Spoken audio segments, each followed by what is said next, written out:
नमस्कार विद्यार्थी मित्रों।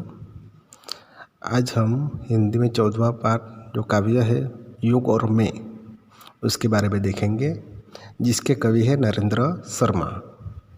तो नरेंद्र शर्मा का जन्म 1913 ईस्वी में जहांगीरपुर जो बुलंदशहर है वहाँ पर हुआ था।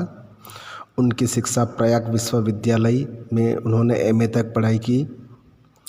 प्रयाग जो है जो काशी माना जाता है ना, वहाँ पर आया हुआ है। और उन्होंने आकाशवाणी में भी कार्यक्रम के अंदर काम किया। तो नरेंद्र शर्मा जो है उनका नाम प्रगतिवादी कवियों में लिया जाता है और वो उचित भी है। नरेंद्र शर्मा के कवि जीवन का विकास भी सुमित्रानंद पंत जो कवि है उन्हीं के युग में हुआ है। वे पहले प्रेम और विरह के छायावादी गीतकार थे, फिर प्रगतिवादी कवि के रूप में उन्होंने काव्य लिखे और फिर अरविंद आश्रम है जो अरविंदवादी उनका काल चला था समय, जो दार्शनिक के रूप में उन्होंने रचनाएं की। तो उनकी जो रचना है उनमें प्रमुख रचनाएं हैं प्रभात फेरी, प्रवासी के गीत, अग्निश्चल, रक्तचंदन, लाल निशान, पलाशवन आदि उनके कविता संग्रह है। और इनके अलावा भी एक उनका कहानी संग्रह भी है, कड़वी मीठी बातें, इस नाम से उन्होंने कहानी संग्रह भी लिखा हुआ है। लेकिन प्रमुख रूप से वो कवि के रूप में जाने जाते हैं। तो यहाँ पर जो हमें काव्य दिया गया है युग और मैं, उसके बारे में देखें तो आज का जो वातावरण है समय, तो आज का वातावरण हम देखते हैं तो विनाशक प्रवृत्तियों से भरा हुआ है।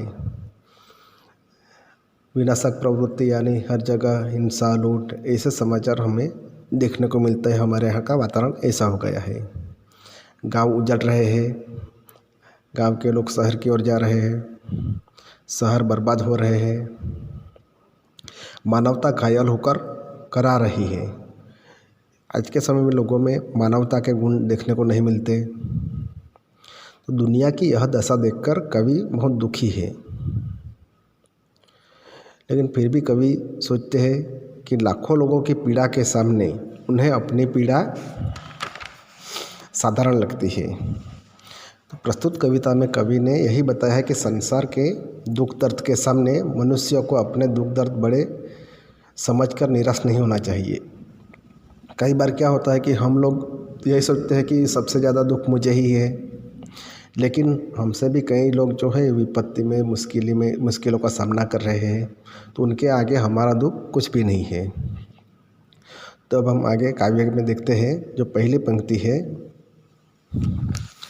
कि उजड़ रही अनगिनत बस्तियाँ, मन मेरी ही बस्ती क्या। इन लाइन में देखेंगे कि कवि कहते हैं कि आज विध्वंस का वातावरण है। जब असंख्य बस्तियां उजड़ रही है तब मेरी बस्ती किस बिसात में है। जब धब्बों की तरह देश मिट रहा है तो मेरा अस्तित्व बहुत तुच्छ है, वह मिट जाए तो क्या आश्चर्य। कभी वही सोचते हैं। आगे की पंक्ति देखते हैं कि बरस रहे अंगार गगन से धरती लपटे उगल रही। इन पंक्तियों में देखें आगे तो आज बमों के रूप में आकाश से आग के गोले बरस रहे हैं, धरती से आग की ज्वालाएं निकल रही है। जब सभी जगह मौत के मुंह में जा रहे हैं तब मैं अपने बारे में क्या बताऊं। जब सारा संसार दुख से पीड़ित है तो मेरा दुख किस गिनती में है। आगे की पंक्ति है कि जाने कब तक घाव भरेंगे इस घायल मानवता के। इसमें देखते हैं कि घायल मानवता कि घाव कब भरेंगे यह कोई नहीं जानता। दुनिया के सभी लोग बराबरी का सपना न जाने कब सच होगा। जब सारी दुनिया दर्द से करा रही है तो मैं अपनी व्यथा को कैसे कहूँ। आगे की पंक्ति है कि खोल रहे 7 समुंदर डूब जाती है दुनिया, ज्ञान था देता था जिससे गर्क हो रही वह दुनिया।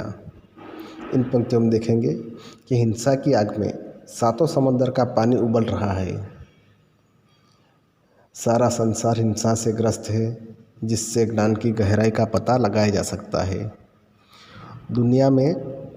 दुनिया उसमें डूब रही है। जब सारी दुनिया डूब रही है तो मैं अगर गम में डूब रहा हूँ तो इसमें कौन सी बड़ी बात है, कवि यह कहते हैं। आगे की पंक्तियों में देखते हैं कि हाथ बढ़ने किस लिए, करेंगे भू पर मनुष्य व स्वर्ग निर्माण। इन पंक्तियों को समझेंगे। ईश्वर ने मनुष्यों को हाथ इसलिए दिए कि वह धरती पर स्वर्ग का निर्माण करे। मनुष्य को बुद्धि इसलिए दी गई कि वह संसार को जड़ता से दूर करे। लेकिन आज सब बदल गया है। जब सभी की स्थिति दयनीय है तो मेरी दयनीय स्थिति किस बिसात में है, कवि यह बताते हैं।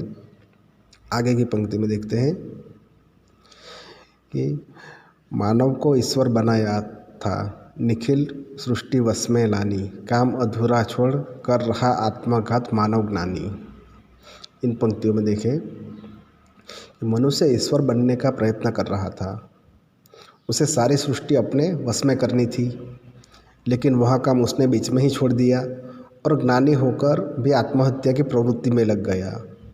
जब ऐसे ज्ञानियों के निशाने सही न लगे और मेरे निशाने भी चूक जाए तो इसमें और क्या हो सकता है। कवि यह बताता है कि उन जो ज्ञानी लोग थे, इतना बड़ा काम करने वाले थे, वो भी आत्महत्या की प्रवृत्ति करने लगते हैं ज्ञानी होकर भी। तो इसमें अब हम लोग जो सोचते हैं वह नहीं होता तो उसमें निराश होने की ज़रूरत नहीं है। आगे की पंक्ति है लास्ट में, एक दूसरे का अभिनय कर रखने एक नए भव को, हे संघर्ष निरत मानव अब फूक जगत वैभव को, तहस नहस हो रहा विश्व तो मेरा अपना आपा क्या। इन पंक्तियों में देखते हैं कि आज का समय में एक दूसरे को नष्ट कर नए संसार रचने की होड़ लगी है। आज का मनुष्य वर्तमान जगत के वैभव को नष्ट करने के संघर्ष में लगा हुआ है। जब सारा विश्व नष्ट हो रहा है तो जो मेरा है उसमें बचने का प्रयत्न ही नहीं उठता, क्योंकि सारे जगत जब नष्ट होगा तो हम भी उसके साथ नष्ट हो ही जाएंगे। इस तरह कवि ने युग और मैं, युग के साथ कवि ने अपनी स्थिति बताई है। तो इस तरह ये कविता दी गई है, इसका आप लोगों को स्वाध्याय करना है। ठीक है।